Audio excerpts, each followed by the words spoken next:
Well, good morning, everyone. It's 7 a.m. in Baltimore. I thought I'd come out on the pier at Canton Waterfront Park and catch the sunrise. It's a floating pier, so it's floating up and down right now.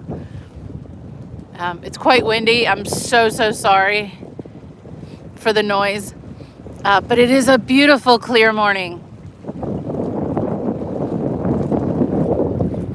I'm here in the historic part of Baltimore, Canton Historic District. And directly across is Fort McHenry, historic Fort McHenry, where the Star-Spangled Banner still waved, inspiring Francis Scott Key to write the national anthem of the United States. It's just a glorious morning. It is cold. It's about 30 degrees Fahrenheit, so that's below freezing. So I won't be streaming for very long. But I really wanted to catch this beautiful sunrise this morning.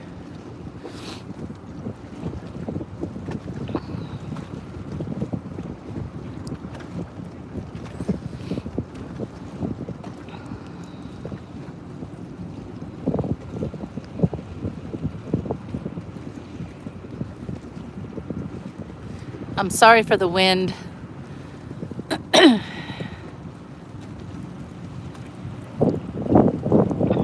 It's probably not making for great audio.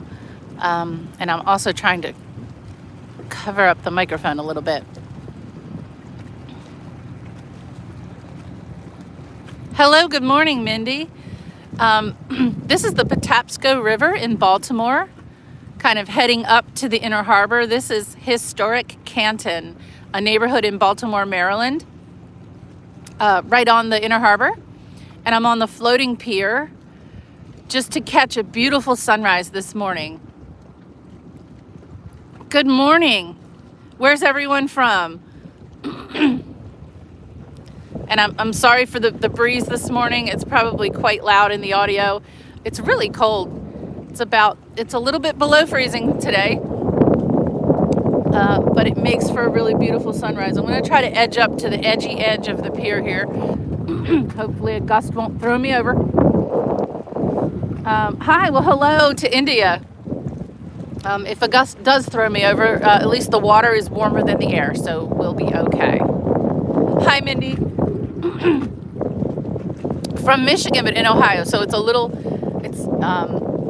probably not quite sunrise for you yet. We get sunrise a little bit before you do.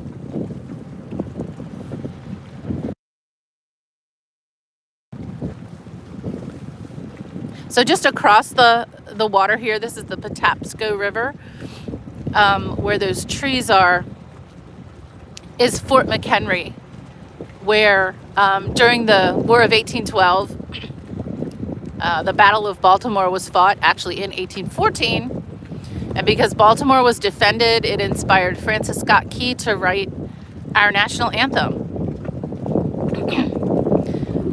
And the smell of diesel is really strong here this morning. I'm thinking this ship over here is maybe getting ready to get underway. This has been a port since the founding of Baltimore. It's been an important trading post on the east coast of the United States.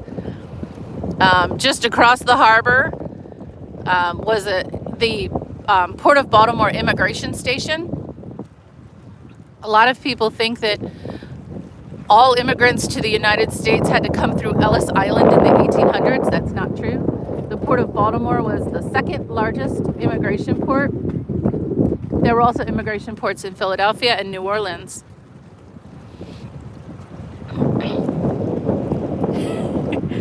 Yeah, I do. I'm quite covered up. I got my hat on. I got my my scarf on. Some little ducks over here. There's some ducks hanging out on the water. So this area here, huge industrial area during the 1800s and early 1900s. And now it's kind of the cool place to live. It's become kind of the trendy neighborhood. I grew up here when it wasn't the trendy neighborhood, but that's okay. Jump in there? No. Although the water's probably warmer than the air, I will not be jumping in today. But the water is cleaner than it used to be. We would never have jumped in here, because of filth and trash in the 80s and 90s. But it's really been cleaned up. So the Baltimore Inner Harbor, I do not recommend anyone jumping in, regardless of the weather. But it's really been cleaned up. Oh, and here comes a ship too. I don't know if you can see. So just beyond this ship that's docked here, a ship's coming in. It's a great place as a kid, to come down here to the Waterfront Park, which has been preserved. Much of the area around the water has been developed into trendy apartments or businesses, but this park has been preserved. So you can come down and watch the boats. Just on the other side of this ship are the trains. So it's pretty cool. Hi, Nathaniel. Hello, Vodkanaz. Yeah, this is Baltimore. And I'm here to catch just a beautiful sunset this morning before I go off along my merry way and hike. Yeah, and there's a pretty big ship coming in. Kind of cool. Across the way, Silo Point, which used to be an industrial silo, is now trendy apartments as well. And then over there, where that smokestack is, you can't see it, that's the Domino Sugar Factory. Located in Baltimore, Domino Sugar. And at night, the sign lights up, and it's really cool. And then these buildings used to be industrial buildings as well, all turned into condos and apartments now. Am I Cuban? No. I am American, but genealogically Russian and Polish and German and a whole bunch of other things. Just like most Americans, I'm a total mutt.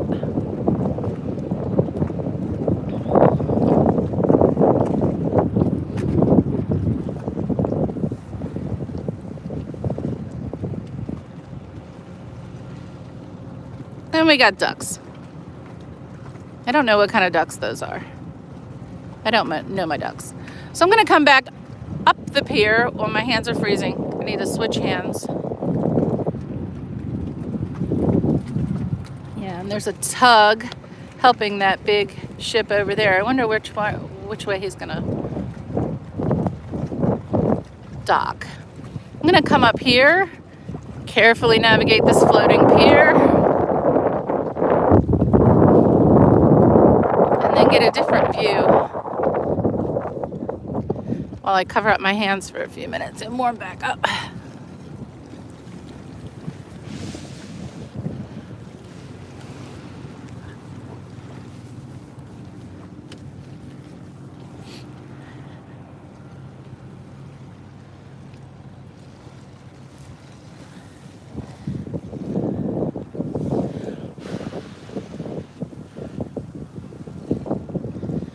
Great big huge fuel containers. Most of them have been removed. There used to be, I don't want to say hundreds, but there used to be quite a few more of those, but they're slowly being removed.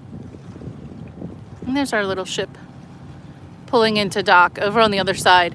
This side is Canton, the other side is Locust Point.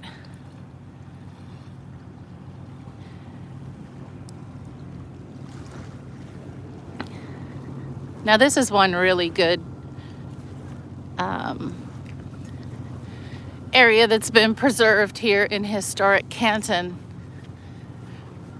And while other trendy apartments and condos have popped up in a lot of areas blocking the view of the water, the area here and the view has been preserved by this park. This park is also home to the Korean War Memorial of Maryland. And we'll go over there in a minute. to view the memorial. Hey, Ben. Ben, we're at Canton Waterfront Park in Baltimore to catch the sunrise. It's a beautiful, clear morning. It's freezing cold. It's below zero. Or I should say below freezing. Below 0 Celsius. It's like 28 degrees Fahrenheit this morning. But cold, clear mornings make the best sunrises. And we're watching the ships come in.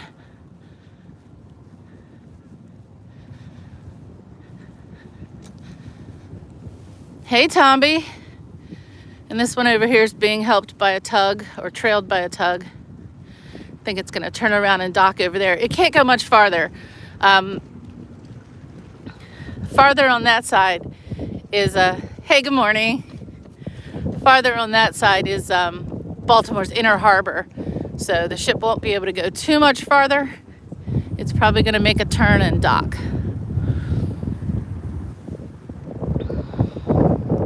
Then over here, directly across the way, is Fort McHenry. Inspiration for our national anthem. And then even beyond there, a year and a half ago, you would have seen the Francis Scott Key Bridge that connected the south part of Baltimore to this part of Baltimore. That was the bridge that was knocked down by a tanker or a cargo ship about a year ago, maybe a little over a year ago. Utterly devastating for the economy here, with the Port of Baltimore shut down for so long. But we're back in operation now. But huge change to our skyline. It was a big bridge, by the way. This wasn't a little bridge. This was a huge, huge bridge. And it was there, and it's not there anymore. It's still really odd to see. This was in the old days. The structure here was a crane to unload ships way back in the I guess early 1900s. And the cranes today, you can see one across the way, but farther to the southwest is the main port of Baltimore with some of the largest cargo cranes. They're huge. They're absolutely huge. So this little piece of history, it's nice that they preserved this little piece of history here.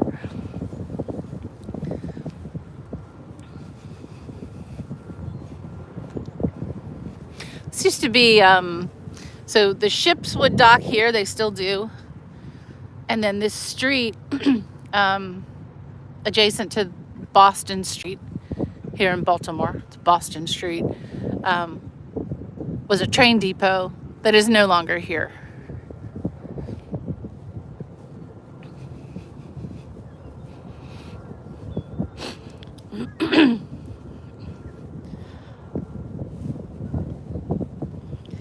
Awesome, Tomby.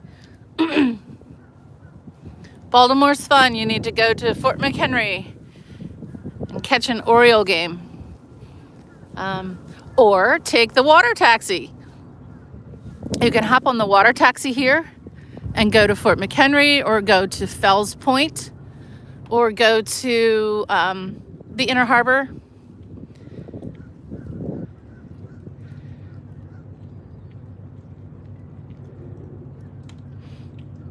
Yeah, one of those ships is ready to go. I am getting so much diesel fumes right now.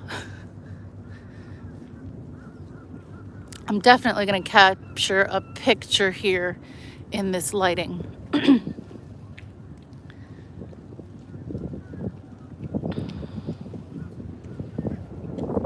Yeah, tomorrow weather is supposed to get pretty wild.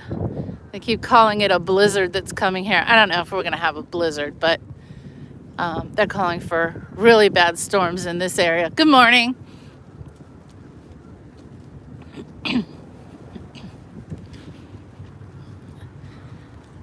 And if you've got money in Baltimore and you have a boat, this is where you dock your boat.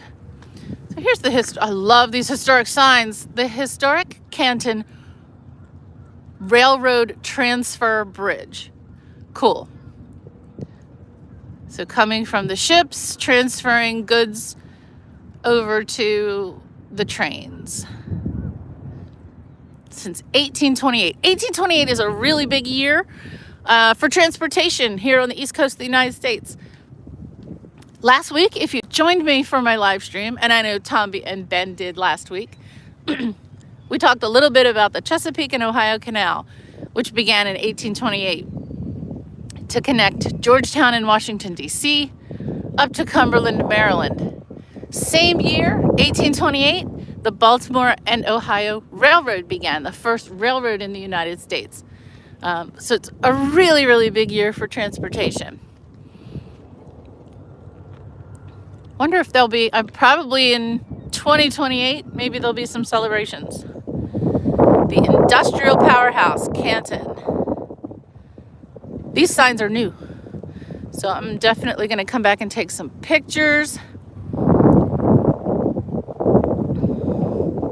In 1828, a group of local businessmen started the Canton Company of Baltimore with a vision of turning 3,000 acres of marshy coastland into a planned industrial community. Well, they did. They did, and I grew up here. It's quite different. Quite different when I was a kid. Still very actually industrial here when I was a kid. Many of these buildings were factories. It was a tin company and a licorice factory down here. And thankfully, they've preserved the historic buildings, and now they are trendy apartments and condominiums and marinas for people with their boats, including houseboats. Some people live here on houseboats. So I'm just going to go down here a little bit more, and then I'm going to cut the stream because it's really cold. And I'm sure you're tired of hearing this bad audio.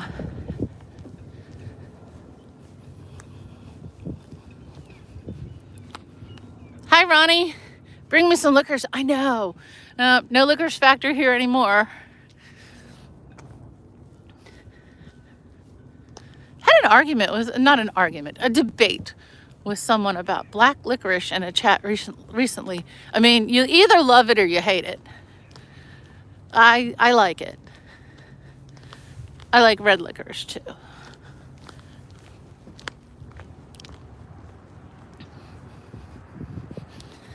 Boat owners only, yes.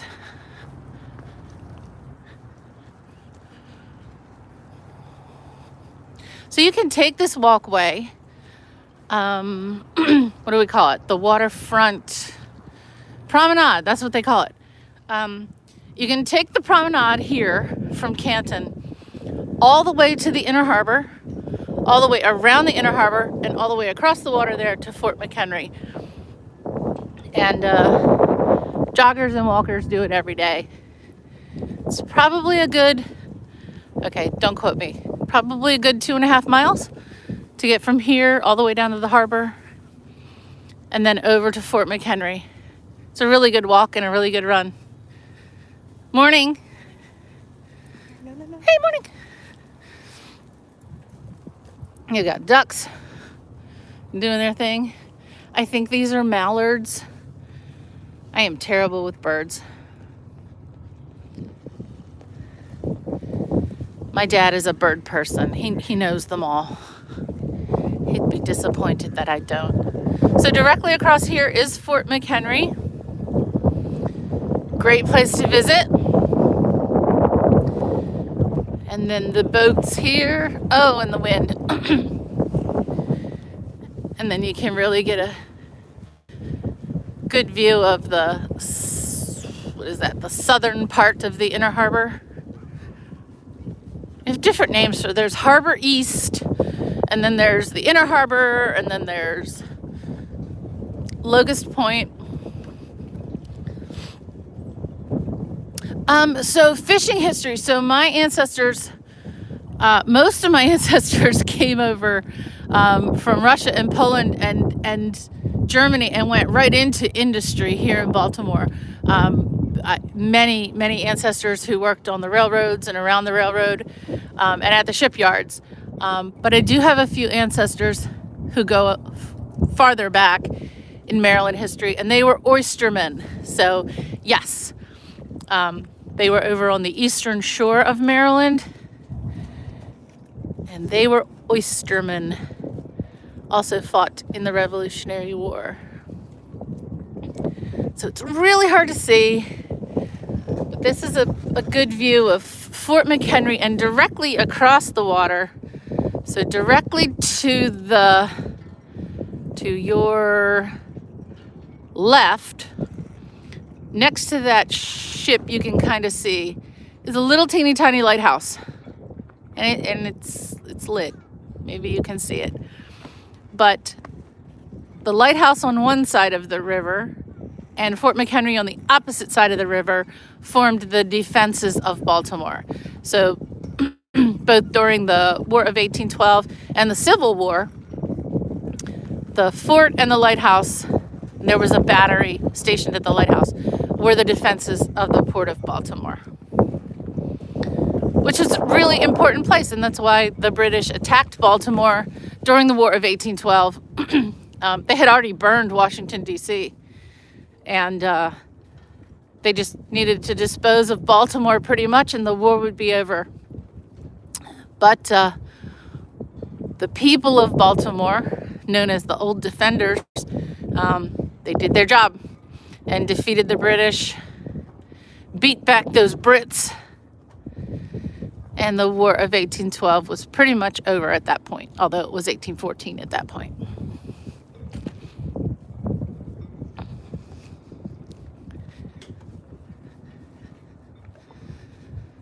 This lighthouse here, not an original. This is a replica lighthouse. And more condos and more boats. I sound like a history teacher. In a sense, I am. I do lecture on history.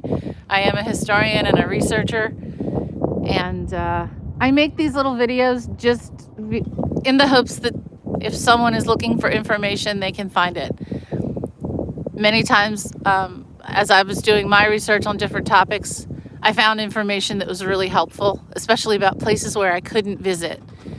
I'm a huge fan of getting out in the field. I'm out here every weekend, or more often if I can be. And I make these videos just in the hope that, someone can find something interesting. So check out my channel. Give me a like if you don't mind. And I'm going to end this video and take some photographs of this beautiful sunrise. Thank you so much for joining me this morning. This cold, beautiful, beautiful morning here in Baltimore's Inner Harbor.